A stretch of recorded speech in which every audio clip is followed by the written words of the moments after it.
ላሳይ ይችላለሁ በቪዲዮ አንድ የፍልስጤም ወንድ ቆይ በተራ የያዘ ሳላ ካልሰጠኝ ኖ በተራ ነው ላስወረድም እችላለሁ። ታች አድርጌ ልክ ልነግርህ እችላለሁ፣ ግን እንድታዳምጥ ይሻላል። እና እናንተ ከወንድ ጋር የምትዋጉበት አቅምም ድፍረትም የላችሁም። በነገራችን ላይ የሆነ ቪዲዮ ባሳያችሁ በጣም ደስ ይለኛል። እና ወንጭፍ ታውቃላችሁ አይደለ? በወንጭፍ የእነሱን ወታደሮች ያባርራሉ። ፍልስጤም ውስጥ ያሉ ወንዶች መሳሪያ የላቸውም። ከድንጋይ በጣም ነው የሚሮጡት። ድንጋይ ይሸሻሉ። አቅሙም የላቸውም። እና እናንተ የምታወሩበት ድፍረት የላችሁም፣ ሴት ከመግደል ውጭ። ልክ አምላካችሁ እንዳደረገው እናንተ ከአምላካችሁ ምን የምትለዩበት ነገርም የላችሁም። ደሴም ናችሁ ሁለታችሁ። መጽሐፈ ሳሙኤል ምዕራፍ 11 ላይ እግዚአብሔር ሕፃናትን ነበር ሲገድል የነበረው። ያንተ ያዝከው ታናህ ላይ ሕፃናትን ይገድላል። ያላደጉ ሆድ ውስጥ ያሉ ሴቶችን ጨፍልቆ ይገድላል። ሕፃን ከነ ልጅ ጽንስ ያጨናግፋል።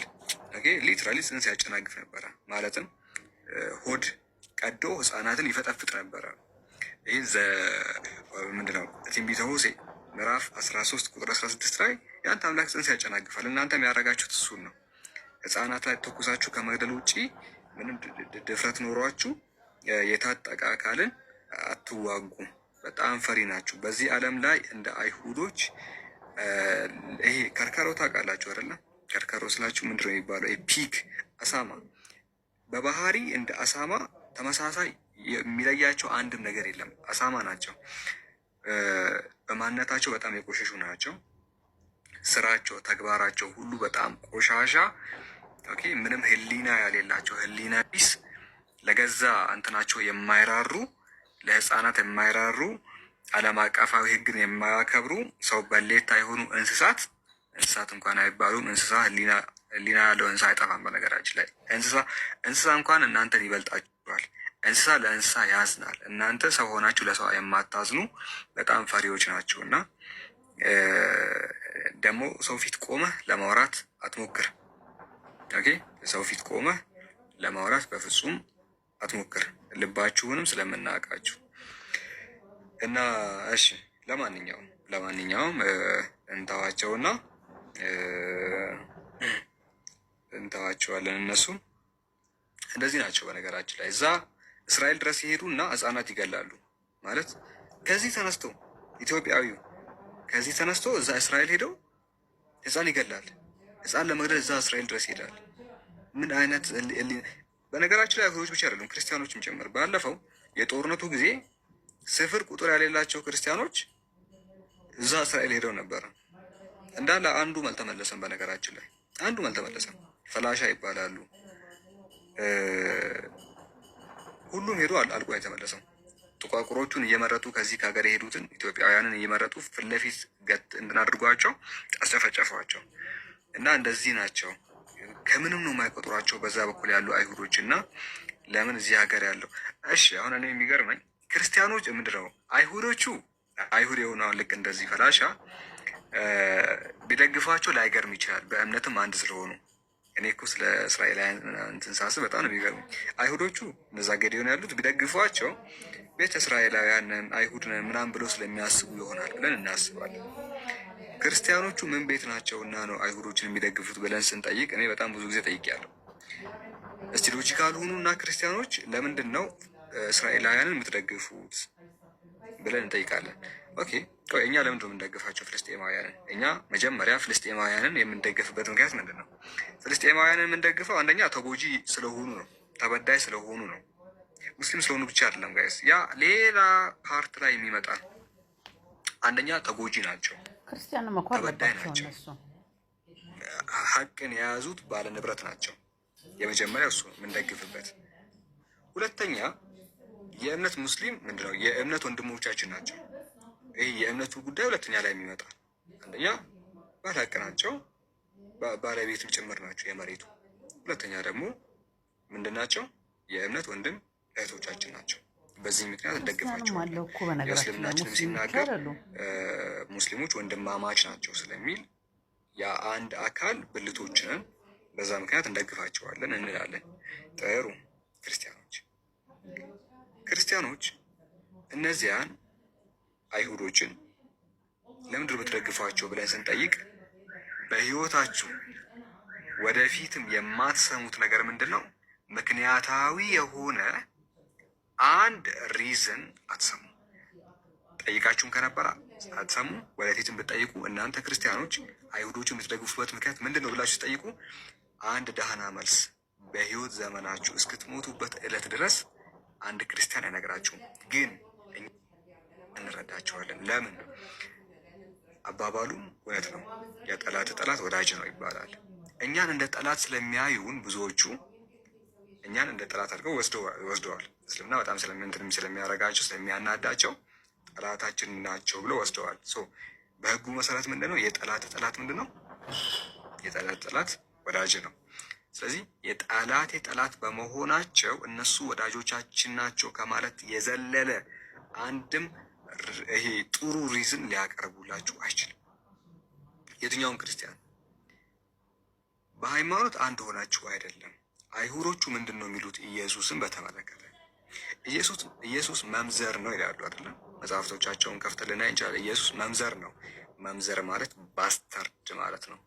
ባስተርድ ማለት በእንግሊዘኛ ወደ አማርኛ ሲለወጥ ዲቃላ ማለት ነው አይደለ?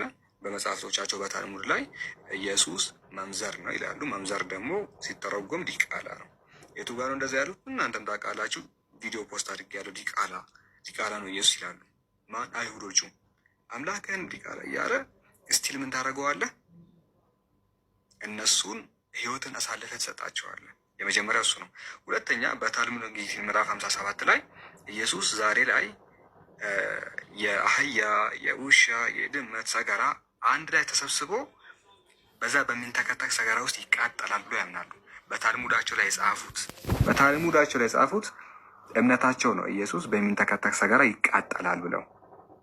በእሳት ይቃጠላል እኮ አይደለም፣ እሳት ውስጥ ገብቶ ይቃጠላል ሳይሆን ሰገራ ይንተከተክና በጣም ትክትክ ሲል ኢየሱስ እዛ ውስጥ ይቃጠላል የሚሉት። ከየት ነው ያመጣኸው? መጽሐፋቸው ላይ ታልሙዳቸው ላይ ታልሙድ ጊቲን ምዕራፍ 57 ቁጥር 3 እና 4 ላይ እንዲህ ብሎ ያምናሉ። እንዲህ የሚያስጠላ እምነት ኢየሱስ ላይ ይናገራሉ። የሚያስጠላ ንግግር ይናገራሉ። ስቲል ግን ምንድነው? የአይሁዳውያን ደጋፊ ናቸው። አምላካቸውን በዚህ ደረጃ እያዋረዱ፣ አምላካቸውን በዚህ ደረጃ እያንቋሸሹ ስቲል ለአይሁድ ህይወታቸውን አሳልፈው ይሰጣሉ። ለምን? ስለሚዋደዱ ሆኖ አይደለም። አይሁዶች ውስጥ ቢሆኑ ክርስቲያኖችን ይወዳሉ ወይ ብለን ስንጠይቅ ክርስቲያኖችን እንደ ውሻ ነው የሚቆጥሯቸው። ማስረጃ ትፈልጋላችሁ? ክርስቲያኖችን አይሁዶች እንደ ውሻ ነው የሚቆጥሯቸው። እንደ ውሻ ከሰው መደብ አይቆጥሯችሁም። ለዚህ ትልቁ ማሳያ ወደ እስራኤል የሚሄዱ ክርስቲያኖች ባለፈው አንዷ ኡስታዝ ያህያ ብን ኑህ ፖስት ያደረገውን ቪዲዮ አይታችሁ ከሆነ ያህያ ብን ኑህ ብላችሁ ቲክቶክ ላይ ሰርች አድርጉና የመጨረሻውን ቪዲዮ ተመልከቱ። አንዷ አይሁድ እስቲ አንድ ሰው ቪዲዮ ሊያበራ ከቻለ እስቲ አንድ ሰው ቪዲዮ የሚያበራልኝ ማን ነው? ይህኑ ከፍ ትችላለህ? እንዴት እናንተ ፈርዳቼ እንደሚያስበሉ እናሳያችሁ። እስቲ ቪዲዮ ካለ የቲክቶክ ውስጥ የያህያ ብን ኑህ የመጨረሻውን ቪዲዮ ያሳያቸው። አንዷ ክርስቲያን ናት እና መጽሐፍ ቅዱስና መስቀል ይዛ ሄዳ እዛ አይሁድ ምንድነው ይሄ እስራኤል ትሄዳለች። ከዛ ምን ትላለች? አይ ሱፖርት ምንድነው እኔ ሱፖርት አደርጋለሁ እስራኤል አይ ዊል ሱፖርት እስራኤል ምናምን ትላለች። ብቻ የድጋፍ ነገሮች ምናምን ታሳያለች። አሩ ነው ላስተውስም ክፈትና እስቲ እናያለን ዝም ብዬ ከምናገር። ከዛ እኔ ሰፖርት አደርጋለሁ ምናምን ብላ ትናገር እና በቃ ድጋፍ ታሳያለች። ለማን? ለአይሁዶቹ። ከዛ በጥፊ ያጠናግሯታል። እሷ የምትለው እኔ ሰፖርት አደርጋችኋለሁ አይነት ነገር ነው ያለችው። ስቲል ሰፖርት አደርጋችኋለሁ እናንተን ነው የምደግፈው ከእናንተ ጎን ነኝ እያለቻቸው ራሱ በጣም ነበር ሲቀጠቅጧት፣ ምራቃቸውን ይተፉባታል፣ ይደበድቧታል። ካሜራውን አዙረው እስቲ ድምፅ ጨመርበት መጀመሪያ። እቺ አሁን ክርስቲያን ናት። በእጇ የያዘችው ምንድን ነው? መስቀል ነው። በአንድ እጅ መጽሐፍ ቅዱስ ይመስለኛል፣ በዛኛ መስቀል ይመስለኛል። እስቲ ክፈትላቸው፣ ድምፅ ጨመርበት፣ ክፈትላቸው።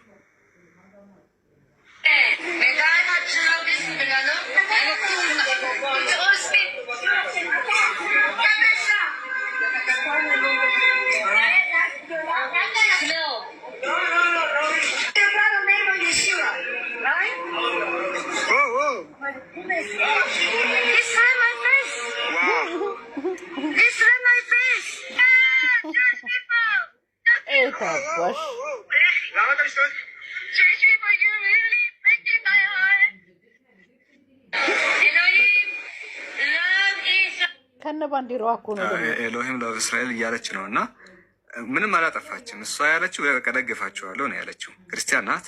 ልክ ልኳን አንደኛ ፊቷ ላይ እየተፉ እያጠናገሯት፣ በጥፊ እየመቷት ፊቷ ላይ እየተፉ ልክ ልኳን እና ክርስቲያን ለአይሁዶች ከሰው መደብ የሚቆጠር አይደለም፣ ከእንስሳ መደብና ከውሻ መደብ የሚቆጠረው። እናንተ ክርስቲያኖችዬ በአይሁድ አይን ውሻ ናችሁ እንጂ ሲጀመር ሰውም አይደላችሁ። እንደ ውሻ ነው የምትታዩት። ሊትራሊ እንደ ውሻ ነው የምትታዩት። ፊታችሁ ላይ ነው የሚተፋው። እስቲ ልብ ያለው ክርስቲያን እዛ እስራኤል ሄዶ መስቀል ያውጣ። እስቲ ልብ ያለው እስራኤል ምንድነው የክርስቲያን መስቀላችሁን አውጡና እንዲህ ገበያ ውስጥ ቁሙ። እስራኤል ሄዳችሁ ልክ ልካችሁ ነው የሚነገራችሁ። ትቀጠቀጣላችሁ፣ ትደበደባላችሁ። ዛሬም ድረስ አንድ ክርስቲያን ሙስሊም ግን ቢሰግድ ምንም አይደለም። ሌላ ነገር እኮ አታወራም። መስቀል አውጣና እኔ እናንተን ደግፋለሁ ብለህ ተናገር። እንዲህ ያጠናግሩሃል፣ ወንድም ሆንክ ሴት እና ከውሻ መደብ ነው የምትታዩት። ሲጀመር እንደ ሰውን ብትቆጠሩ ጥሩ ነበረ። እስቲል ግን ሰፖርት ስታረጓቸው እናንተ እነርሱን ወዳጆች ሆናችሁ አይደለም፣ እርስ በእርስ ለምትዋደዱ አይደለም። አንተ መትወደውም እሱም አይወድም። ግን ለምንድን ነው ሰፖርት የምትደራረጉት? አንዱ ሙስሊሙ ስለሚገል ነው። ክርስቲያኑ ሙስሊሙ ሲገድል እስራኤል ደግፈዋል። እስራኤል አይሁዱ ሙስሊሙ ሲገድል ክርስቲያኑ ደግፈዋል። ሌላ ምስጢር እኮ የለም። እንደዛ እኮ ናቸው። አሜሪካ ብዙ ጊዜ ያው የክርስቲያን ሀገር ምናምን ትባላለች። ያው የግብረ ሰዶማውያን ሀገር ብትሆንም አብዛኛው እንደዛ አይነት ነገር የሚታይባት ሀገር ናት። ኦፊሻሊ ባይሆንም ግን ብዙ ጊዜ በሙስሊሞች ላይ ተጽዕኖ እንትን ታደርጋለች ምናምን። ያን እስራኤላውያን ሰፖርት ያደርጓታል። በዚህ በኩል ደግሞ እስራኤል ሙስሊሞችን ስትገድል ህፃናትን፣ ሴቶችን ምንም የማያውቁ ጨቅላ ህፃናትን ስትገድል ያቺ ደግሞ እችን ሰፖርት ታደርጋለች። ሙስሊሙን በመግደል አንድነት አላቸው። አይታችኋል። ሁለቱም የሚዋደዱ ሆኖ አይደለም። ምን የሚደራረጉ ነው? አንዱ ሙስሊሙን ስለሚገድልላቸው፣ አንዱ አንዱን እዚህ መጥቶ ስለሚገድል በቃ ሰፖርት ይደራረጋሉ እንጂ ፍቅር ኖሯችሁ በፍጹም አይደለም።